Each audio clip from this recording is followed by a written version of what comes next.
All right, enough of that. Let's get rolling here today. 6:30 downtown Billings, 33 degrees, 33 out there right now. Happy Veterans Day to everybody that's decided to serve their country. You deserve it today. It's your special day as we look at First News, fair, accurate. You get the damn truth.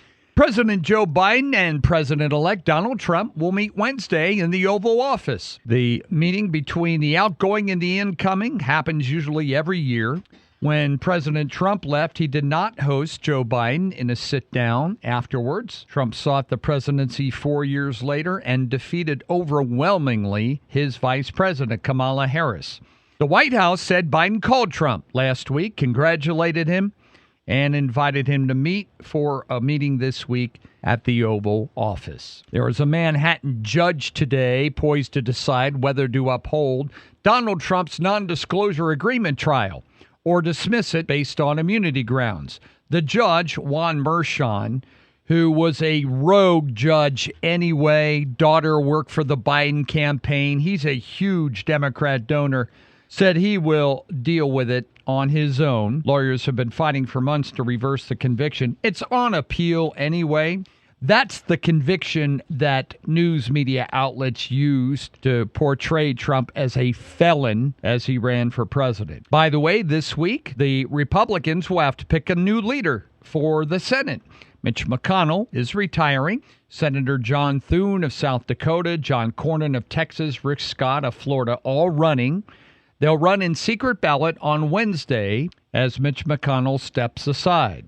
Trump has not endorsed any one of the candidates. He's going to let them work it out. He made clear he would expect the new leader, though, to be able to go to work immediately for the country. We're learning a lot, too, about the election results. Donald Trump became the first Republican presidential candidate in decades to win Dearborn, Michigan. That is a majority Arab city. They boosted him over Kamala Harris there by some 2,000 votes. Americans were fed up with high prices, unimpressed with the Biden-Harris economy. Americans demanded change. That was one of the main reasons why President Trump won so overwhelmingly in this election. Black and Latino voters moved towards Donald Trump this year. Some of the biggest shifts among men under the age of 45 expanded his margin. According to a nationwide survey of over 120,000 voters, the vice president's losses with these groups came largely because of Trump's approach to the economy, jobs, and immigration. Huge gains among black and Hispanic voters. New Israeli airstrikes over the weekend, Lebanon, north of Gaza. They continue to go after Hamas and Hezbollah. These terrorist groups got to be now shaking in their boots, knowing that Donald Trump was Benjamin Netanyahu's biggest ally. And, of course, Israel was our biggest ally in the Middle East. They helped keep peace there. Netanyahu knows he will have full support of President Trump, even though he didn't get it from Kamala Harris and Joe Biden. There's fire crews, folks, on both coasts of the United States right now battling some big wildfires. One in New York and New Jersey. In fact, one of them killed a park employee there. In Southern California, crews northwest of Los Angeles made progress over the weekend over the fire that prompted thousands of people to leave, destroyed 130 homes. New York authorities are investigating the death of an 18-year-old state park employee who was fighting in Jennings Creek in that wildfire. It's right on the New Jersey-New York border. A tree fell on him and killed him while he was fighting. The fire out in California now is about 32 square miles. It's 21% contained. The cause of that fire is still under investigation in California. A shooting during a homecoming event in Alabama left one person dead, hurt 16. Authorities announced the arrest and a weapons charge. Enforcement agency says Jaquez Merrick was arrested while leaving the scene of the shooting on Sunday. The agency did not accuse him, though, of anything else. They just took him into custody. It was the 100th homecoming week anniversary there. For the first time, there is a group of U.S. researchers that keeps an eye on this kind of stuff that has concluded that China is building a land-based prototype nuclear reactor in order to power all of their future aircraft carriers. The research has come to the conclusion after poring over satellite images. China has a fleet of 3 aircraft carriers now. They're all conventionally powered.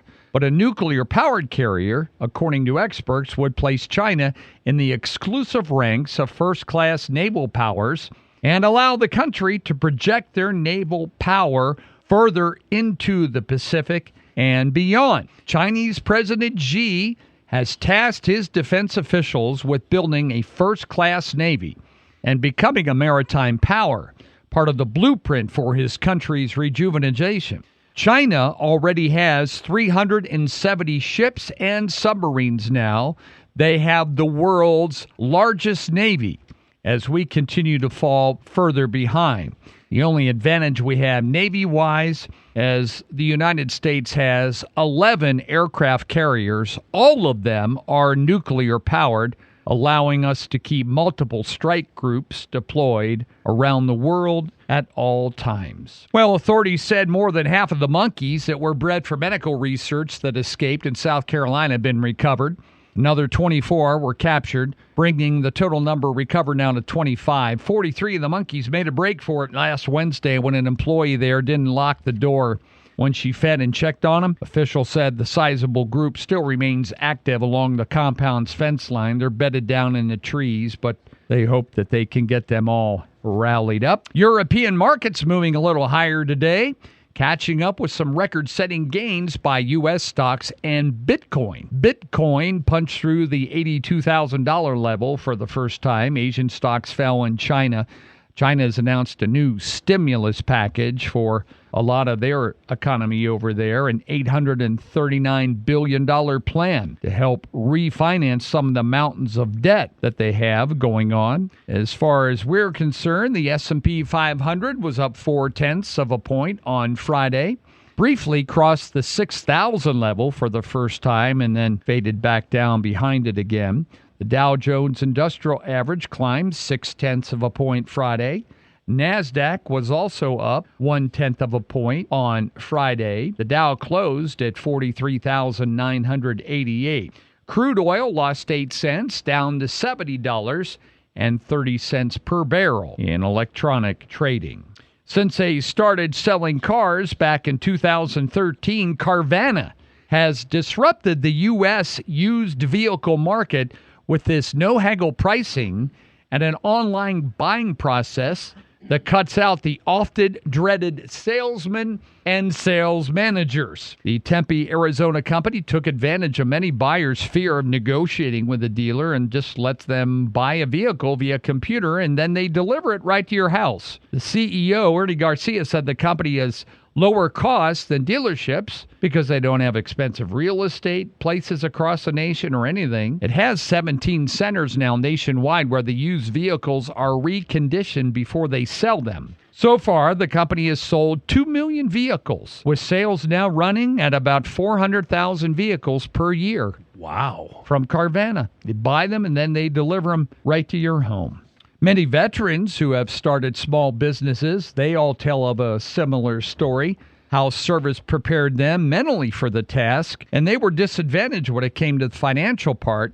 They call them veteranpreneurs, veterans who start small businesses. They own nearly 2 million of them now around the country and employ 5.5 million people, according to the SBA. They take in about $1.3 trillion in revenue annually. Their numbers have shrunk because the veteran population is aging and they're retiring. But the SBA found that veteran ownership declined from about 11% of all businesses in 2014 now down to about 8.1% of businesses, but most of them are still thriving. On the medical front, the majority of strokes, according to this new guideline and report, they say can be prevented, trying to help people and doctors do it. So they've come out with some new guidelines on stroke prevention.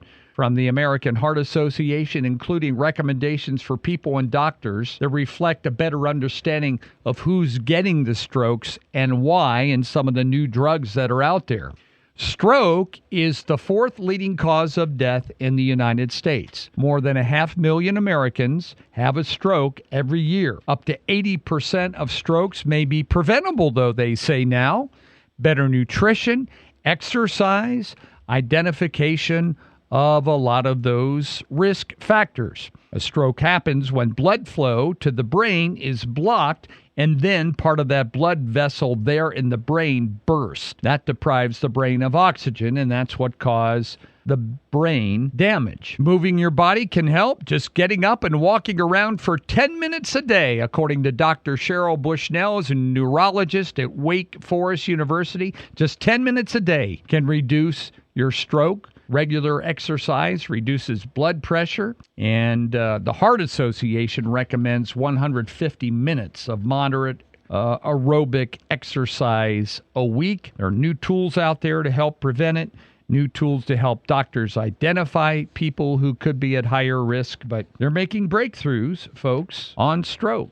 Out here in our neck of the woods, U.S. officials are now proposing tighter restrictions on oil, solar, and wind energy development on 6,500 square miles of federal land in the West. They're trying to protect the greater sage grouse. Grouse numbers have plummeted, they say, because of drilling and disease. This plan that was announced Friday would eliminate the loopholes that allowed development in the areas considered crucial to their long-term survival. Interior Department officials said it balances it with conservation. We'll see how it goes. An agreement shepherded by the Obama administration kept the birds off the endangered species list by imposing limits on where these developments could occur. 226,000 square miles of it. In the closing weeks now of the Biden administration, they're going to do more to put these restrictions in before they leave, eliminate a lot of the loopholes for development in those areas to protect the sage grouse. And over the weekend, for the third weekend in a row, Venom, The Last Dance, was the number one movie, took in $16 million, according to the latest results that came in. The best Christmas pageant ever debuted over the weekend, $11 million. And movies are pretty crappy right now. There just really isn't much out there at all for movies. Cat Country News Time is 6:44. Sports and weather next. I didn't see it on draft day, but they reran it yesterday. The Chicago Bears had the number one pick, and they took Caleb Williams out of USC. And during one of his first interviews, he says, anything you want to say to your teammates? He said, yeah, tell the punter he's not going to be real busy now that I'm the quarterback. Oh, God. Gee, well, the punter only had to kick it 8 times yesterday. Really? As the Bears have not been in the end zone in 2 weeks. Oh, yeah. Remember, he said, look, you draft me, I'm going to need part ownership. Exactly right. Remember that? Oh, yeah. Different game up there, Caleb. That's right. Everybody's fast.